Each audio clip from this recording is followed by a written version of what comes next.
Meningitis is really inflammation of the coverings of the brain. While we usually hear about bacterial or viral meningitis, the type that's infected patients in Tennessee and North Carolina is extremely rare. The fungus involved, called asperigilus, is actually all around us all the time. Dr. William Schaffner of Vanderbilt Medical Center says it's actually a type of mold caused by decaying vegetation, for example, falling leaves. Normal people can just throw it off, day in and day out.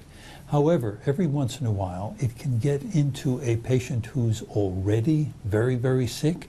The patients infected all had steroid injections in their back or lumbar areas. Officials suspect the steroid medication was contaminated. It would appear what's called a compounding pharmacy out of state created a lot of this steroid medication, some of which was supplied to a clinic right here in Nashville. The early investigation seems to indicate that a batch of this injectable steroid was contaminated coming out of the pharmacy. Dr. Schaffner says the good news is that the CDC and FDA are able to track exactly how many doses of medication were distributed and to whom. It's believed all the patients have been identified, but treating them will be a challenge. Fungal infections are, by and large, more difficult to treat than simple bacterial infections.